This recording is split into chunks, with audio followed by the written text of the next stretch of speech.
Nah, sekarang kita sudah tahu bagaimana ginjal, bagaimana akibatnya, sekarang bagaimana cara mencegah penyakit ginjal. Itu tujuan kita ketemu hari ini. Ya, karena saya menganggap semuanya belum mengalami penyakit ginjal gitu ya. Jadi bagaimana cara mencegahnya? Lanjut. Ada yang dikatakan sebagai 8 golden rules. Jadi ada 8 cara kita ya untuk mencegah penyakit ginjal ini. Yang pertama tadi sudah kita diskusikan, maka saya bilang apa yang dikatakan Pak Rosian, Bu Damayanti itu sudah masuk dalam pencegahan ini.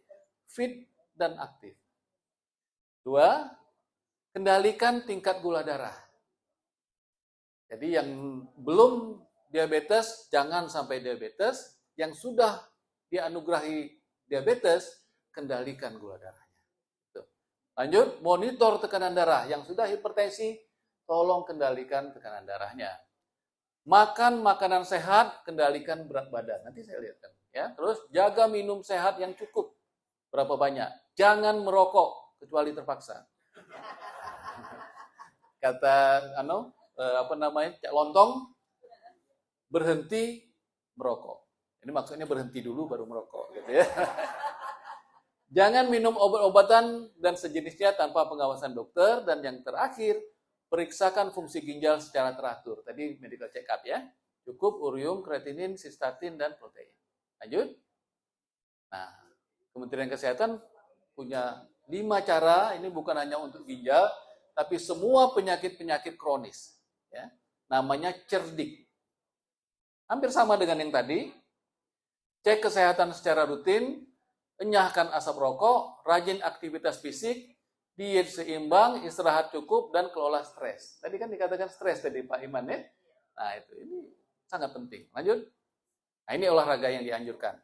1, aerobik tentunya, dengan ibu, bapak sama-sama. Yang kedua senam, ini nenek-nenek bisa senam begini. Lanjut. Jangan lupa juga senam. Nah ini goyang bus dulu saya katakan ya. Dan tidak lebih, ini juga. Naik sepeda, lanjut, olahraga. Makanan sehat. Dulu kita tahu ada 4 sehat, 5 sempurna, 6 halal. Ya. Sekarang namanya gizi seimbang. Jumlah cukup, tidak lebih, tidak kurang. Untuk usia yang di atas 35 tahun, rasanya di dalam ruang ini di atas 35 tahun semua ya.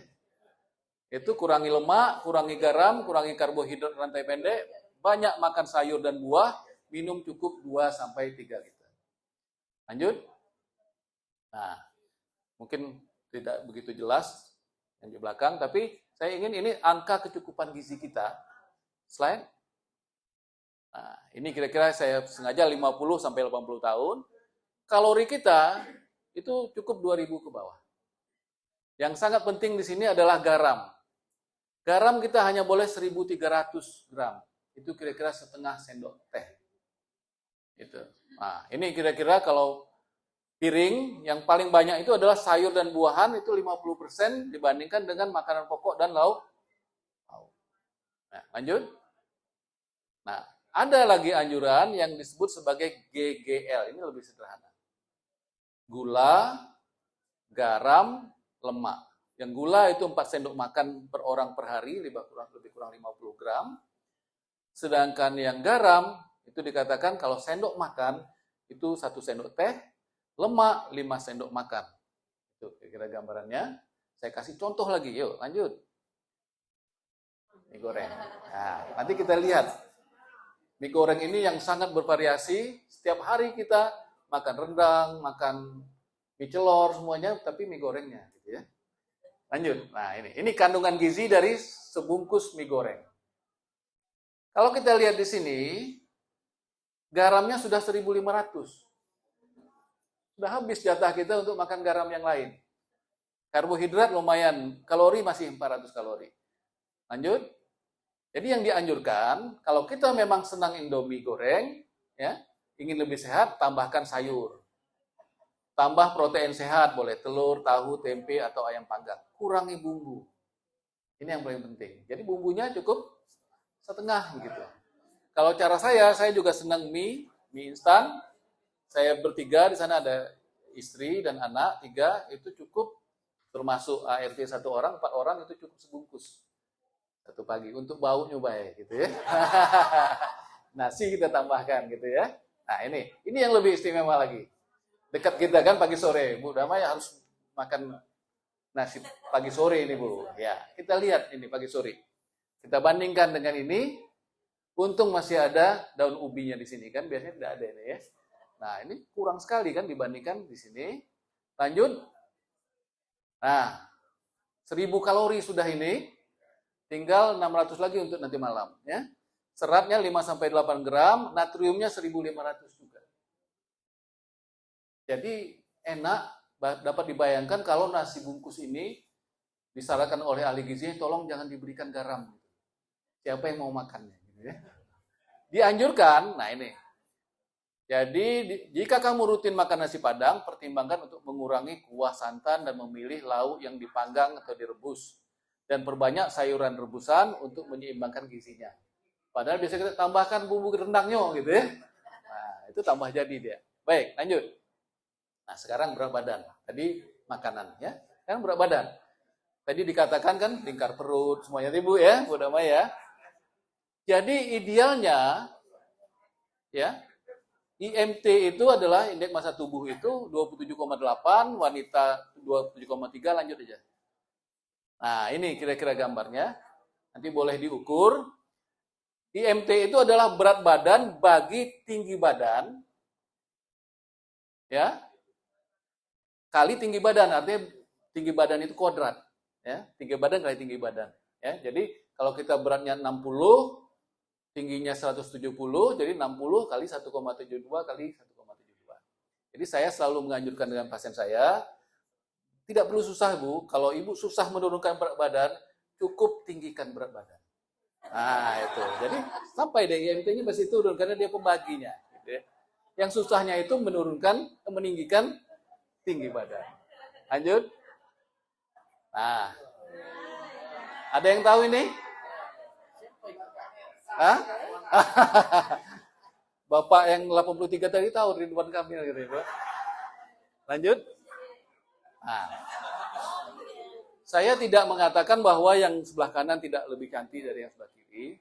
Yang saya takutkan adalah selain akan terjadi hipertensi, DM, dislipidemia, yang ini itu stres dia. Jadi itu kira-kira bagaimana manfaat berat badan tadi. Nah, ini stop dulu. Lanjut. Nah, gini. Mohon maaf. Kalau di atas kotak ini, mohon maaf ya, ada tulisan seperti ini. Kira-kira mau nggak kita makan kotak ini? Bahwa ini bisa menyebabkan penyakit jantung, hipertensi, kanker paru itu pasti tidak mau dibawa. Ya. Tapi faktanya adalah slide. Nah, ini. Di dalam di kantong rokok itu ada tulisan ini. Tapi alhamdulillah tidak kita lihat ya. Jadi masih tetap padahal biaya untuk pengobatan karena merokok lebih besar dari penghasilan negara dari pajak rokok. Tapi kemarin saya baca ternyata penghasilan negara dari cukai rokok itu lebih tinggi daripada penghasilan dari seluruh BUMN kita. Itu kemarin. Jadi jangan ditutup pabrik rokoknya. Jadi kita harus berterima kasih kepada yang merokok. Lanjut. Nah ini. Tapi kata nenek ini,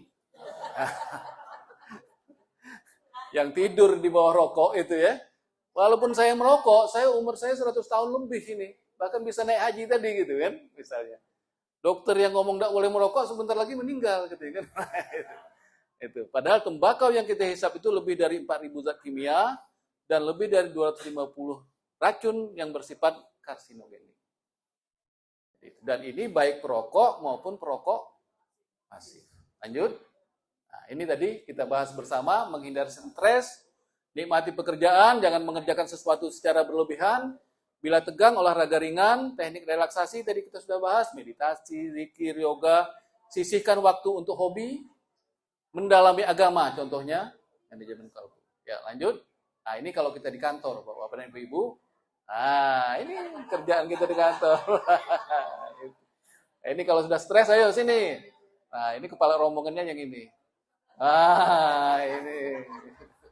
Lanjut.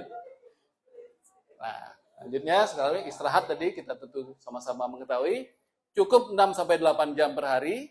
Istirahat 30 sampai 60 menit setelah bekerja, berpikir berat, cuti, wisata, nonton, hiburan dan karaoke. Bahkan sekarang kan banyak sekolah-sekolah yang mengharuskan siswanya untuk tidur 1 jam gitu ya. Istirahat, tidur itu banyak sudah sekarang. Di kantor memang belum ada. Ini contohnya rekreasi. Sudah tua-tua kita pergi jalan-jalan. Wah ini bukan main. Nah, tapi hati-hati jangan seperti ini. Lanjut. Oh, tunggu. Pencet itunya. Pencet gambarnya itu. Pencet gambarnya. Pencet gambar itu. Oh, sorry. Tidak mau dia. Ini yang menarik nih. Bentar. Wah. Hati-hati ya bapak-bapak.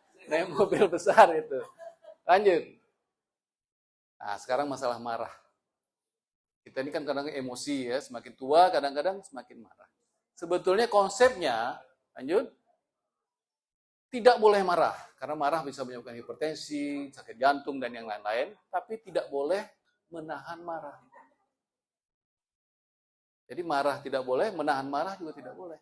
Yang paling penting adalah yang ketiga, lapang dada. Misalnya bapak-bapak lambat pulang, ya sudah ikhlas, mungkin dia cari duit, begitu ya. Diikhlaskan saja. Anak-anak marah, memang anak-anak seperti itulah. Gitu. Jadi kita harus selalu berpikiran positif, lanjut, sehingga kita mencegah marah. Tidak seperti orang ini. Ya. Nah ini dia stres, ini akhir bulan, mau laporan, komputernya ngadat, itu kan.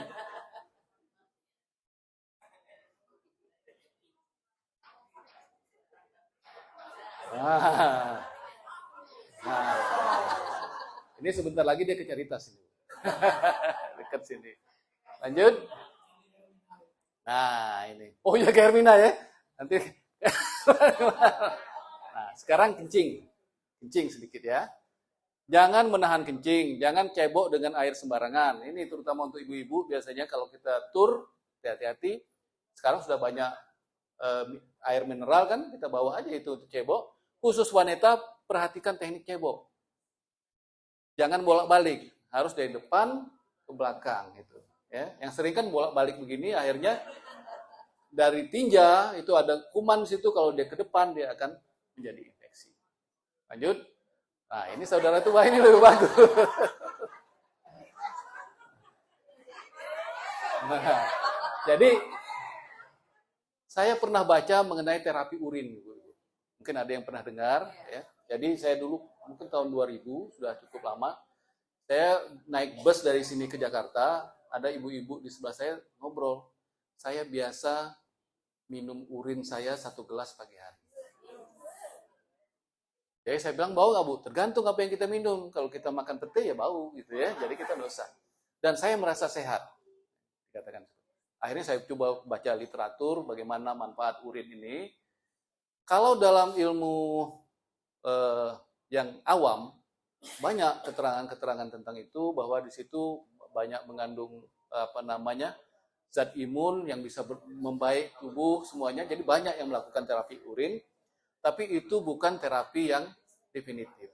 Ya bukan. Kalau di terapi medis yang kita lakukan di dalam urin itu adalah banyak infeksi, banyak radang, dan justru lebih berbahaya. Dan saya kemarin mendengar kiai ngomong, ternyata urin itu haram. Jadi kalau tidak mau minum alkohol haram, ya minum urin saja. Gitu ya. Nah ini yang penting. Jangan sembarangan makan obat atau ramuan jamu, karena semuanya akan berpengaruh ke ginjal dan hati. Jadi harus hati-hati. Ya. Herbal bagaimana? Nah, kalau yang ini bukan hanya mengganggu kesehatan, tapi mengganggu rumah tangga. Ya.